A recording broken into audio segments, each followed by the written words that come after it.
will now call the February 16th, 2010 Blue Springs City Council meeting to order. We will stand, observe a moment of silence, and then I will ask Bryce Parker to come up and lead us in the Pledge of Allegiance. Stand, please.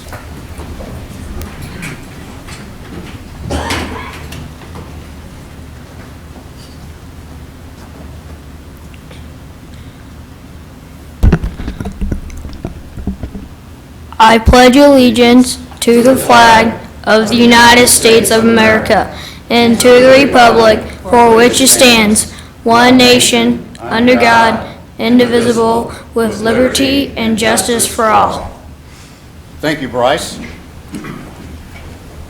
We want to welcome all of you in attendance tonight, including those that might be watching on cable channel 7. On the consent agenda, Councilman Solon asked that I pull item D. Yes, Your Honor. I asked for that to be pulled because my husband works at JCI Industries, so I'll be abstaining from that vote. Okay. I will accept the motion to approve all the items except item D. Is there a second? Second. Roll call, please. Councilman Lauer? Aye. Councilman Reed? Aye. Councilman Shaver? Aye. Councilman Edmondson? Aye. Councilman Solon? Aye. Carried unanimously. Now we will take up item D. Is there a motion? Councilman Solon has already indicated why she will be abstaining from the vote. Move to approve. Is there a second? Second. Let's do a roll call so she can abstain. Councilman Lauer? Aye. Councilman Reed? Aye. Councilman Shaver? Aye. Councilman Edmondson? Aye. Councilman Solon? I abstain. Carried. Okay, next we have a public hearing on the amendment to the Unified Development Code. Mr. Johnson. Your Honor, there is one exhibit to offer on behalf of this public hearing, which is UDCT-1-10-2449, which includes a City Council information form from City Attorney Bob McDonald, memorandum dated February 8, 2010, to Planning Commission with attachments. Affidavit of publication is advertised in the Blue Springs Examiner, January 23, 2010, and UDC text amendment application form, and these are all the exhibits we have to offer on this particular public hearing. Thank you. Mr. Allen, on behalf of the city. Thank you, Your Honor, and members of the council. Before this evening is a request on behalf of city staff to modify the Unified Development Code, Section 405.030A7, regulating residential accessory uses and structures. As noted in the attached memorandum that went before the Planning Commission last week, it states that in response to City Council's concern over the use of trailers and or similar types of structures being used for residential accessory structures, staff has provided following amendments to that section. The language as noted there was identified in bold, simply adding to that subsection 7 regarding playhouses, patios, cabanas, porches, gazebos, and incidental household storage buildings, provided that such buildings should not cover more than 5% of the total lot area. Adding to that, storage buildings that have been converted from a wheeled trailer, a portable storage container, or a roll-off trash container, as the latter two are defined in Chapter 270 of the Code of Ordinances, that is under the Property Maintenance Code, are unlawful and shall not constitute a residential accessory use. There's some discussion about grandfathering at the Planning Commission meeting last week. Following that, the Planning Commission, however, did recommend approval on a vote of 7-1. And I'll certainly stand for any questions if there are any, and I know our city attorney also can respond to questions, certainly in response to his memorandum dated January 27th. Any questions of the council? Seeing none. Oh, Councilman Reed. I'm over here. There you are. I just wanted to know if they, I don't see it in here, are they grandfathered in, what's been existing? Mr. McDonald? Yes, they are. They're termed non-conforming uses, and our Unified Development Code already provides for non-conforming uses to continue if they were legal before the change in the zoning code. That's what state law requires, and it's actually what our ordinance requires also. Okay, thank you. Any other questions? Thank you, Mr. Allen. Thank you. Anyone in the audience like to speak in support of? In support of? In opposition to? Opposition to? We will close this public hearing. Anyone like to introduce it? I'll introduce it, Your Honor. Okay. First reading of Bill Number 4104, an ordinance amending subsection 405.030.A.7 of the Code of Ordinances, City of Blue Springs, Missouri, to clarify the types of storage buildings that are not allowed as residential accessory uses. Is there a motion? Move the bill be approved on its first reading, proceed to the second. Is there a second? Second. Any discussion? All in favor, aye. Aye. Opposed, no. Second reading of Bill Number 4104, an ordinance amending subsection 405.030.A.7 of the Code of Ordinances, City of Blue Springs, Missouri, to clarify the types of storage buildings that are not allowed as residential accessory uses. Your Honor, I move the bill be approved on its second and final reading and be assigned the appropriate ordinance number. Is there a second? Second. Discussion? Roll call. Councilman Reed? Aye. Councilman Shaver? Aye. Councilman Edmondson? Aye. Councilman Solon? Aye. Councilman Lauer? Aye. Carried with a 5-0 vote, given ordinance number 4287. Next, we have introduction and reading of Bill 4105, amending Section 308050 of the Code of Ordinances, unlawful parking. I'll introduce it, Your Honor. All right. First reading of Bill Number 4105, an ordinance amending Section 380050 of the Code of Ordinances, City of Blue Springs, Missouri, to make unlawful the parking of certain vehicles or trailers on city streets. Move the bill be approved on its first reading and proceed to the second. Is there a second? Second. Discussion? Your Honor, I have a question for our Mr. Shaver. attorney. As I read this, this covers a non-licensed vehicle on a trailer. If the vehicle has a current license, what is its status? If it's a current licensed vehicle on a trailer and it's operable, it'd be okay. If it's unlicensed, it has to be a type of vehicle that if it were operable or fixed up, it could be licensed. In other words, there are some kinds of vehicles that are unlicensed that never could be licensed, so it does not cover those, like a lawnmower. That's a pretty bad example. Then, let me give a hypothetical situation. If I have a tow truck, let me change, this is strictly a trailer. I have a trailer and I have a licensed vehicle on it, parked on the street. It can be parked there forever? If it's licensed? It could be parked there in the same manner that the other regulations would allow it to be parked there, yes. So it would be the same as any licensed vehicle parked on the street? Yes. I have concern with that, Your Honor. Okay. Well, let me address that a minute. State law allows us to not allow unlicensed vehicles to be parked on the street. There isn't any state law that says that makes it illegal for what you're saying to occur. And that's why we've limited it to unlicensed vehicles and inoperable vehicles. Are you saying that would be, if we included licensed vehicles on a trailer, would you say that would be contrary to state law? There is no state law that precludes that. So in a sense, you can find cases that say that would be contrary. In a situation like that, you can find other cases that may not say it's contrary. Then the question is whether or not we have some valid reason for regulating licensed vehicles that are on top of trailers. The trailer also being legal too. Okay, thank you. Any other discussion? Okay, all in favor say aye. Aye. Opposed, no. Second reading of Bill Number 4105, an ordinance amending Section 380050 of the Code of Ordinances, City of Blue Springs, Missouri, to make unlawful the parking of certain vehicles or trailers on city streets. Your Honor, I move the bill be approved on its second and final reading and be assigned the appropriate ordinance number. Is there a second? Second. Further discussion? Roll call. Councilman Shaver? Aye. Councilman Edmondson? Aye. Councilman Solon? Aye. Councilman Lauer? Aye. Councilman Reed? Aye. Carried with a 5-0 vote, given ordinance number 4288. Next, we have a presentation of the FY 2008-2009 financial audit. We have Mr. Dick Perkins and Michael Keenan from Cochran, Head, and Vic. Would you come up, gentlemen?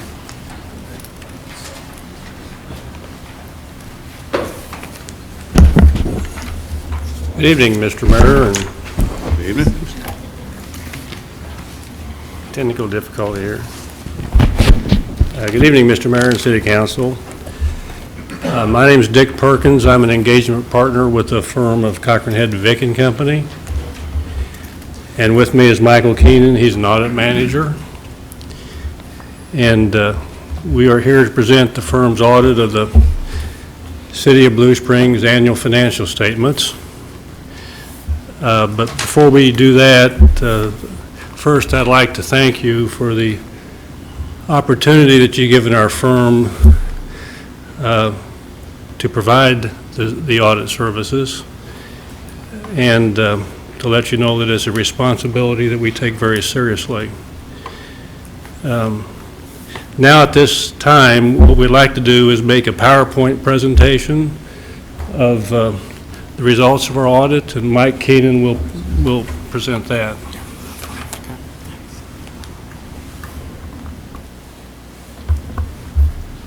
I believe, good evening, everyone. I believe you've received some financial statements, a single audit report, and as well as required communications in the packet that went out last week. If we turn to our presentation, a financial and compliant audit addresses three basic questions. Are the basic financial statements free of material misstatement? Are effective internal controls in place, and do they work? Did the city comply in all material specs with finance-related laws and regulations? That's what we set out to do. Our responsibilities is to perform our audit in accordance with generally accepted auditing standards, as well as governmental auditing standards.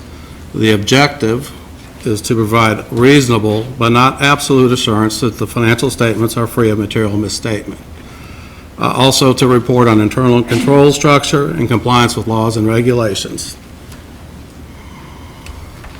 The scope of our audit was the comprehensive annual report, which is the yellow-bound copy, and as well as a single audit report, which is our report on the city's compliance with federal funding.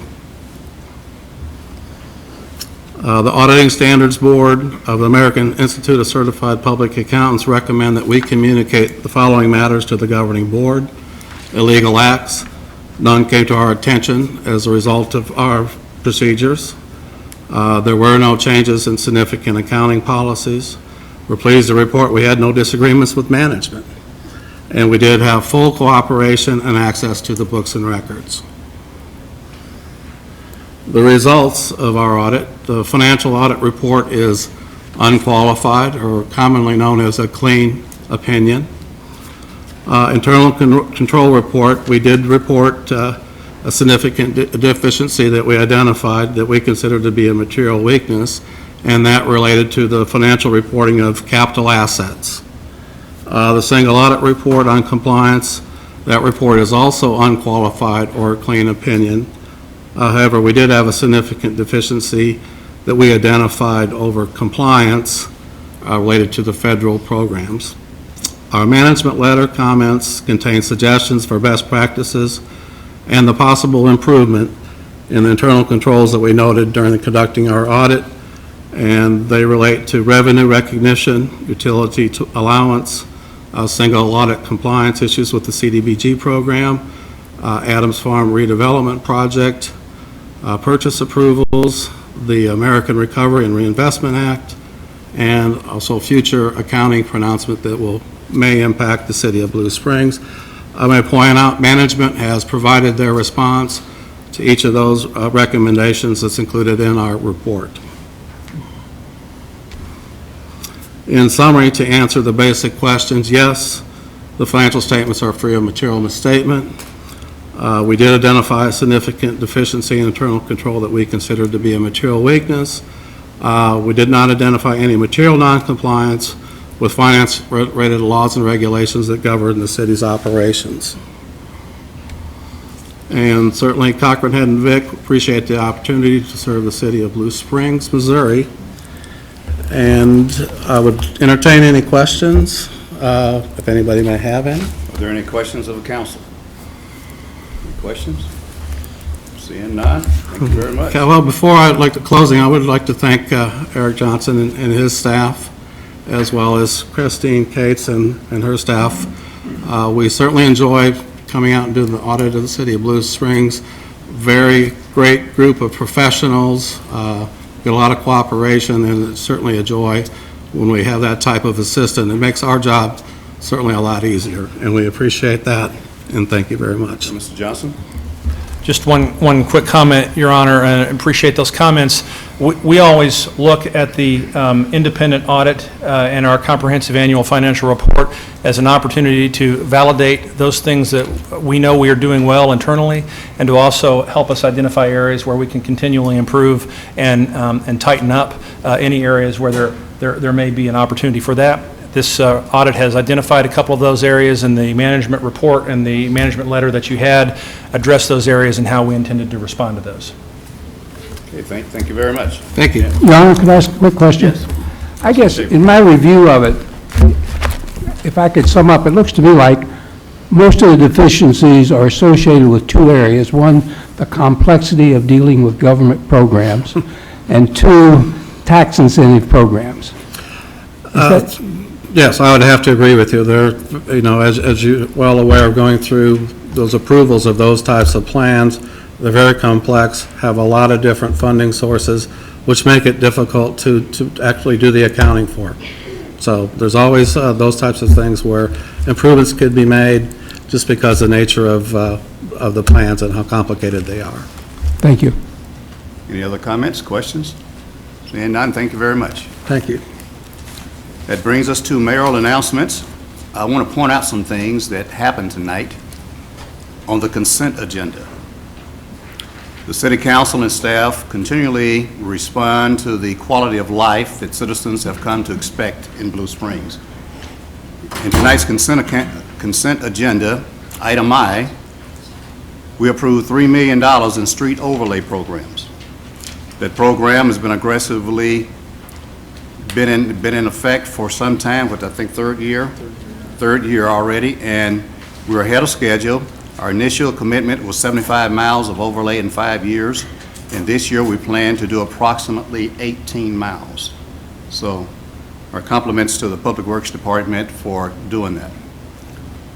Items J and K was the Community Development Block Grant Funds, where we will spend approximately, you approved $93,000. Now $37,000 that came from some stimulus money.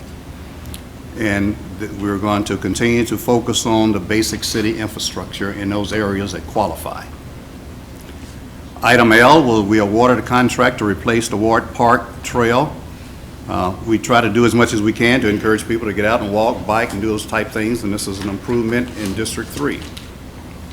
Items M and N was $365,000 to put a new roof on the Centennial Pool, which was basically on life support, but we do things to try to keep it functional and keep it safe. And we also want to acknowledge that that is a partnership with the Blue Springs School District. And as many times as we can, where we can partner as governmental entities to maximize the effect of the tax dollar, we try to do that. And so this is something that was needed, and we certainly appreciate their participation in this process. Those are the things that I wanted to point out, but beginning tonight, I will share with you thoughts to ponder. Thoughts to ponder. And tonight's thoughts to ponder comes from Vince Lombardi, that famous Green Bay Packer coach. And I quote, obstacles are what you see when you take your eye off the goal, end quote. That concludes my mayoral announcements, which brings us to the visitors section. Are there any visitors? I don't have any forms. Seeing none, I would accept the motion to adjourn. So moved. Is there a second? Second. All in favor, aye? Aye. Opposed, no? Motion carries. We adjourn.